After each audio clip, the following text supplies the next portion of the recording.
Hey, horror fans, once again, it is me, the Horror Mizamani G. Yes, the 31 days of Halloween have been over now, but obviously because we're a horror channel, it's still Halloween every day. And I finally got around because I wanted to make sure I do this right. So here is my ranking of the Halloween film series.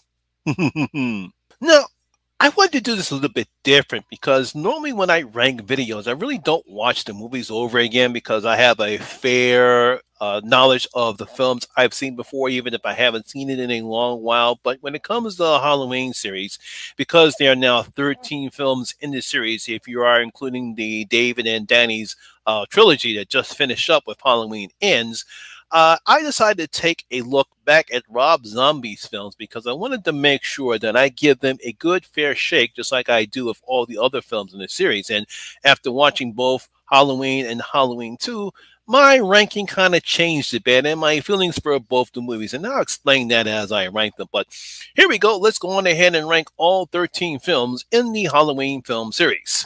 Coming in at number 13 and still the last of the bunch is, of course, Halloween Resurrection. I don't think you can have to say anything more of this film because obviously they definitely ruined the end of Halloween H2O. They recon how Michael didn't get killed. He somehow was able to switch bodies with the paramedic. Jamie Laurie Strode goes crazy, goes into a insane asylum. Then eventually, during the first part, they kill her off. Then we get this reality series where Buster Rhymes and Tara Banks are now filming a whole bunch of younger millennials. I guess you call them millennials. Or it could be Generation X at that time, probably before millennials came out. Doing this reality show. And of course, Michael Myers appears. And of course, who can't forget Buster Rhymes? Trick or treat, motherfucker. Oh, man. So coming in at number 13 is Halloween Resurrection. Coming in at number 12 is Halloween The Curse of Michael Myers. Yes, this is the part of the Thorn trilogy. As everyone knows how I feel about the Thorn trilogy, I thought trying to put some type of a curse on Michael Myers is the reason why he kills sort of took away the mystique of the reason why Michael Myers was such a very prominent killer. I believe if you just keep him as just as an evil force who simply just kills because he's just plain evil. He's not bound by some curse. He's not trying to do this for revenge. He just kills because that's the only thing he knows how.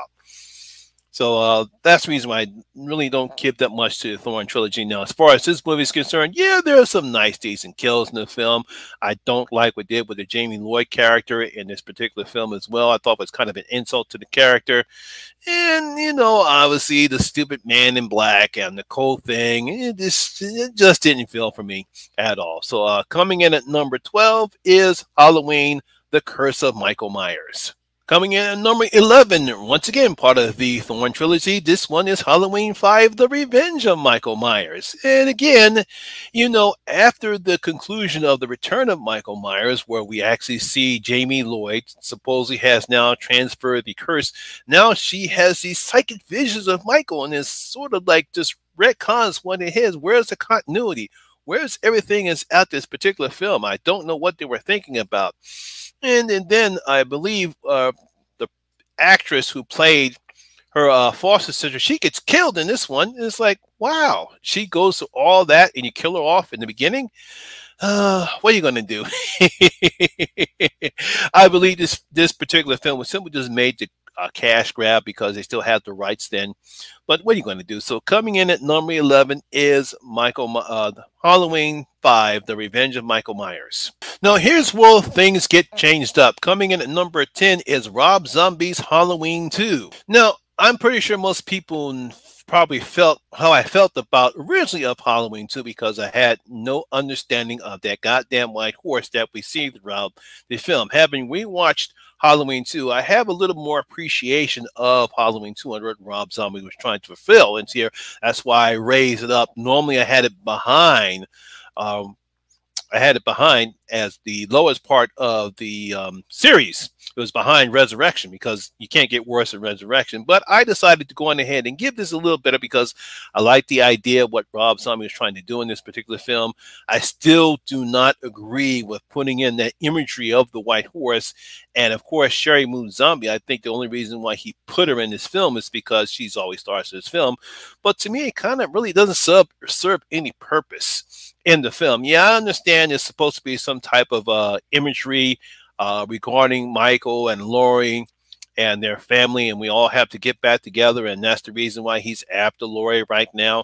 And at the end, we supposedly Laurie now has been transferred to now has the same psychotic problems as Michael. As we see at the end of the film, she has this grin on her face when her mother comes back with that goddamn white horse.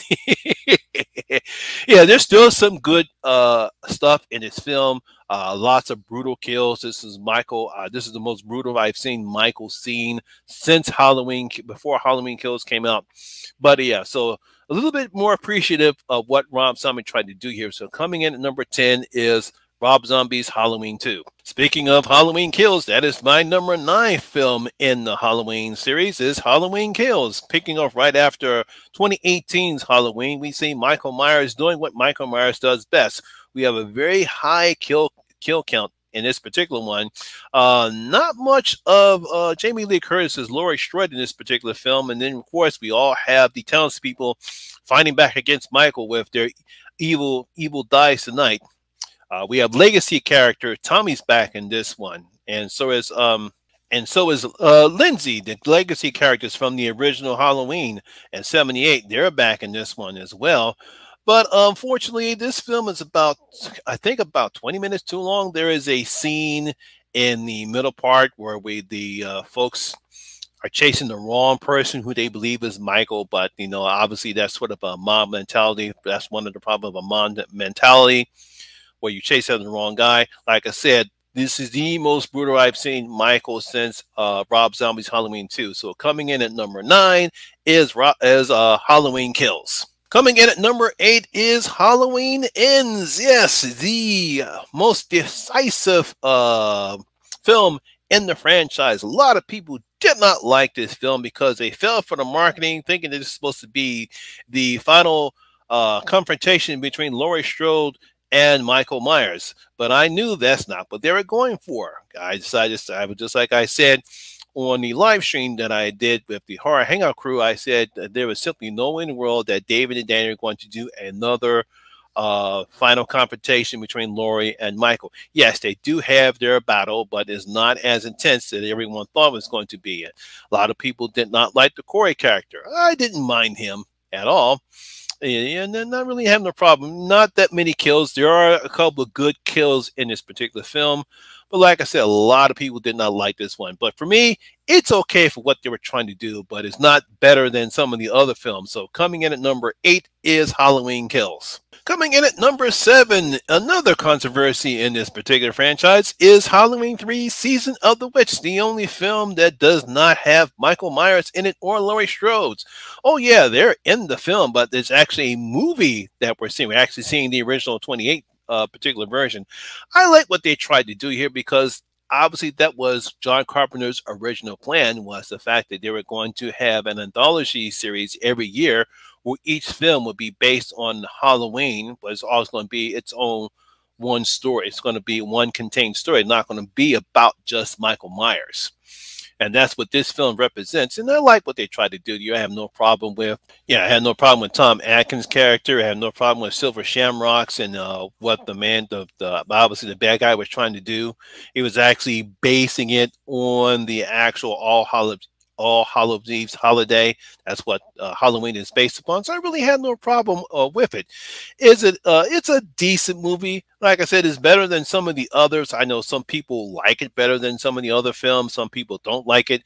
But coming in at number 7 is Halloween 3 Season of the Witch. Coming at number 6 is Halloween 4, The Return of Michael Myers. Now, I actually did like this particular film. I thought it was a return to the franchise's roots. Michael Myers is back. Unfortunately, Laurie Strode is not here in this particular one. She's supposedly died in a car accident, but now we find out that she has a daughter Jamie Lloyd, and no, that's who Michael decides to go after when he once he finds out that she's still alive. This supposedly takes after the events what happened in Halloween 2. Michael's been in a coma all this time. Obviously, he and Dr. Loomis survived the explosion from Halloween 2. And it was nice seeing Michael does what Michael does best. Obviously, Danielle Harris was pretty good in this particular film as well. I really did like this film, and it was a sad at the ending to see what after what Jamie Lloyd has been through, that now all of a sudden she now becomes again, that's when we start with the Thorn trilogy. But out of the Thorn trilogy, I actually like this movie the best. It's not better than some of the other films in this franchise. Coming in at number 6 is Halloween 4: The Return of Michael Myers. All right, now we're coming to the top 5, and coming in at number 5 is Rob Zombie's Halloween. Now, I have to rewatch this again, just like I did with Rob Zombie's Halloween 2, and I actually have a better appreciation of this particular film because, yeah, one thing I did criticize Zombie this particular film is the first part of the film I really did like. The second part of the film I kind of didn't like because I figured it was kind of a shot for shot of the original Halloween. And while he does take the things that happened from the original film, he still kind of incorporates everything from when he started. Like I said, we get to see Michael's childhood. He's actually talking. We get to see, unfortunately, the disaster of home that he grew up in. And we also see that he already had psychopathic tendencies because he was killing animals. And that's one of the first signs of a person who has some type of antisocial behavior. And obviously he kills a bully, and he eventually kills his mother's abusive boyfriend, and of course he kills his sister. And at the time we actually do see Angel, who before she becomes Laurie in this particular film. I thought Scott Taylor Compton actually did a pretty good job as Laurie Strode. She put her own spin on it. She did nothing like what Jamie Lee Curtis did. So I really did like Rob Zombie's Halloween. That's why it's a little further up on my list than I had it before. So coming in at number 5 is Rob Zombie's Halloween. Coming in at number 4 is Halloween H2O. Yes, I really did like this one. If I'm not mistaken, I call Halloween H2O the Scream effect. In this one, it was mainly because of the success of Scream that came out in 1996. We had a bunch of Scream clones, so it's no surprise that the people who had the rights of Halloween decided to create their kind of a Scream version of Halloween. So basically, Jamie Lee Curtis returns. We find out that she faked her accident. She now moved to California to escape from Michael Myers. So eventually Michael Myers finds her. She now has a son named Josh, plays by Josh Hartnett. LL Cool J is in this one. You got lots of young people. That's what we normally see in a horror film back during the 90s with the Scream effect. So that's what I call Halloween H2. It has the Scream effect right there.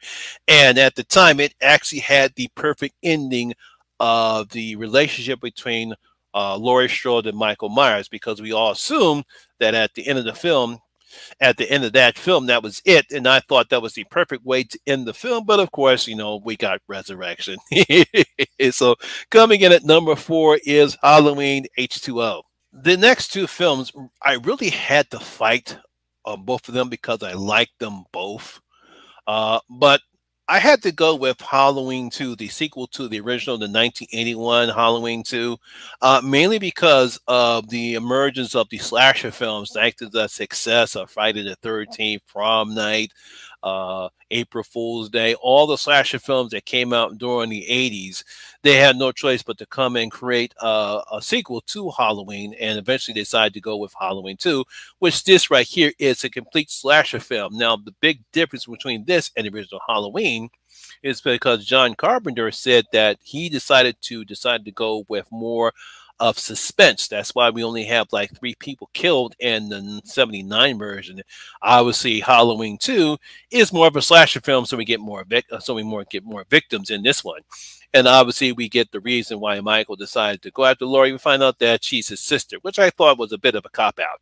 And of course, we get to see the end of the film where, the explosion comes. We think that both Michael and Dr. Loomis are dead. And of course, Laura, she finally survives. But yeah, that's the reason why I put this as number three. So coming at number three is Halloween 2 from 81. Coming in at number two is Halloween 2018. Yes, the film that decided to ignore all the previous signals and is a direct sequel to the 78 original. Now, I truly did love what Danny and David did in this particular film. Michael Myers comes back. Jamie Lee Curtis is back once again. I like how she is recluse. She still has not recovered over the attacks of Michael. She's no longer as his sister. She's an alcoholic, has ruined her relationship with her daughter and her granddaughter. And of course, she's more of a badass in this one right here. We get to see a sort of a final fight between her and Michael.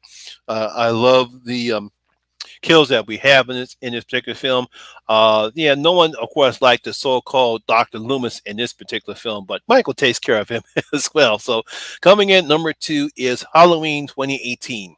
And of course, to no surprise at all, the number one film in the series is the original 1978 Halloween. It is still one of the best horror films that I've seen in my lifetime. Like I said before, the suspense, no one had ever seen this particular form before. Obviously, John Carpenter said that he was inspired by Psycho and Black Christmas. Those are the two films that inspired him. Obviously, that great score that he does. Jamie Lee Curtis was an unknown at the time. She's great as Laurie Strode. Nick Castle was great as Michael Myers, and I think they had another guy who played the character when he's dressed up in William Shatner mask as a shape. Very suspenseful. Never seen a film like this before, and a lot of people said that this is the film that started the slasher craze, and then it kind of did. It kind of did, but the slasher films really didn't kick off until the following year when Friday the 13th came out. But because of Halloween and the success that it had, that eventually led to other filmmakers to create a movie like Friday the 13th, and that's when the slasher craze came off. But so it is kind of responsible for the slasher craze, but it didn't become popular until after Friday the 13th came out. But always my number one film in the series will be the original Halloween from 78. So there you have it. That is my video and ranking of the Halloween franchises. I hope you did like it. And if you did, please give it a thumbs up, like, and share because it does help out with the YouTube algorithm. How would you rank the Halloween franchises? Please leave your comments in the comment section below. Tell you how you would rank this franchise, this film series. Also, if you're new here, please hit that subscriber button, ring that notification bell. That way you'll be notified anytime when I put a new video such as this one. Once again, my name is Lamont Smith, better known as the Horror Miser Monty G, and always remember that horror rules. And I see you in my next video. I'm out.